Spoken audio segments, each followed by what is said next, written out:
Hey, what's going on? I'm Matt O'Leary back with another video, and today I'll be talking about my record prediction and final predictions before the regular season gets started. Just wanted to mention you can follow me on social media at Matt O'Leary NY. If you haven't already, please make sure to check out Just Jets. New episodes drop every Wednesday now during the regular season. And finally, let's talk about the sponsor for today's video, Skillshare. So Skillshare is an online learning community with thousands of inspiring classes for creators. Explore new skills, deepen existing passions, and get lost in creativity. Classes include illustration, graphic design, creative writing, film and video, web development, and so much more. Personally, I'm interested in the Adobe stuff, so you can check me catching out the beginner's guide to animating custom GIFs and animating with ease in Adobe After Effects. It's curated specifically for learning, meaning there are no ads, and they're always launching new premium classes so you can always stay focused and follow wherever your creativity takes you. The first 1,000 subscribers to click the link in the description will get a 1-month free trial of Skillshare, so you can start exploring your creativity today. Okay, so I've been between 6, 7, 8 wins, and I finally come up with my number, and I think the New York Jets in 2021 are going 7-10. Now, when you look at what the Jets' schedule is, there are some winnable games, but there are other games, obviously, where the Jets are probably going to struggle a little bit. And I think the Jets start the year pretty solid and then tail off a little bit at the end. We'll get into it. So I have them starting the year 2-0 with a big win on the road against Carolina. Because one, I don't think the Carolina offensive line is all that great, and I think this team's going to be motivated coming out of the gate. And number two, the second win of the year, I think they win a home opener against the New England Patriots and really, thrive off of an electrifying crowd. But after starting 2-0, things come back to earth a little bit, where they lose a little bit of a clunker of a game at Denver, and then they lose at home to the Tennessee Titans, a team that is just much deeper on paper than the New York Jets. In their last game before the bye, I have them beating the Falcons in London in a shootout kind of a game. So I have them 3-2 at the bye, a winning record. I think Jets fans would sign up for that heading into the bye week. But outside the bye, you have a loss to New England to bring you down to 3-3. I don't think you're beating New England twice, and I don't think you're beating New England on the road this year. And then I have the Jets beating at home Cincinnati, a team that I think they should be better than on paper, and just I'm more confident in Robert Saleh than I am Zach Taylor, so that brings them up to 4-3. But then an ugly losing streak comes in. You have losses to the Colts, Bills, and Dolphins all in a row to drop you to 4-6. I have them beating Houston to get back on track, but then losing a clunker to the Eagles at home, a game they probably on paper should win, but they just don't have any luck ever against the Eagles. They haven't beaten them in the regular season ever. So I have them sitting at 5-7 through 12 games.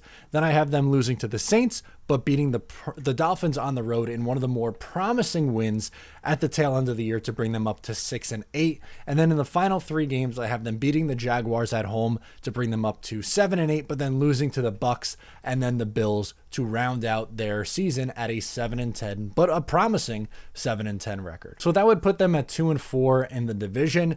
The Jets right now are not the best team in the division. They're not close to that yet. I think that they are, as of this second, probably the worst team in the division. I have the Patriots a little bit better. I have the Dolphins a little bit better, and the Bills are by far the best team in the division. So 2-4 is probably fair. If they get 3-3, that'd be phenomenal, but I think that's their ceiling, 3-3. I have them at 2-4. First, the NFC, I have them at 2-3. I think they could absolutely beat teams like the Panthers, who they seem to be on par with. The Falcons are, it's hard to tell to me what the Falcons are this year. Maybe they beat the Eagles. Best case scenario, 3-2. I don't think you're beating the Bucks. I don't think you're beating the Saints. Even though it's outside the Superdome, there's no Drew Brees. I get all that stuff. I still don't think they're on the same par. And as for the AFC, I have them at 5-7. So they're not quite there yet, but obviously turning a corner after going 2-14 last year. I am predicting that there will be, a few teams picking in front of the Jets. We talked about earlier, or at the tail end of last week, I guess, ESPN projects the Jets to have the 3rd pick. I have them picking 8th. I think they will go 7-10 and have the 8th pick. So the Texans, Lions, Bengals, Jaguars, Eagles, Broncos all finished with a worse record. The Panthers finished with the same record, and the Jets have a tiebreaker there. So I have them picking 8th. For some other final predictions, I have Zach Wilson finishing in the top 3 of Rookie of the Year voting, but not winning. Quinnen Williams will lead the team in sacks with 9.5. Mekhi Becton will be a first-team All-Pro. Quinnen Williams will be a second-team All-Pro. And you will have 3 Pro Bowlers in Quinnen Williams, Elijah Vera Tucker, and Mekhi Becton. For some rookies we'll feel good about, I think you feel good about really most of this draft class. I have 5 guys that you'll feel really good about at the end of the year. Wilson, AVT, Moore, Carter, and Nasruddin. Wilson, I think, is going to put up solid, steady numbers. I have him finishing top 3 in rookie voting, so that means he'll have a pretty productive year. AVT, I have as a Pro Bowler in year 1, so that's impressive. Moore, I think, will come on strong this year. I don't have him going over 1,000 yards, but he will be the number 2 receiver on the Jets this year. Carter, I think, will split time with Ty Johnson mostly, but you'll feel pretty solid about him going forward. And Nasruddin, I am confident that he's going to play well this year, making the transition to will linebacker. And finally, 3 things you won't feel good about this year is the cornerback play outside of Bryce Hall. I think he is the one who's going to hold it down the most. I think Javelin Guidry will be streaky, and I am really worried about the cornerback on the other side, whoever that is, with Bryce Hall, with Bless Austin getting cut. Your guess is as good as mine who the other cornerback is going to be. The tight end position, I know Tyler Kroft looked the best out of the tight end group. He also won the job clearly and had a couple touchdowns against Green Bay, but I don't think he is going to be the long-term answer at tight end.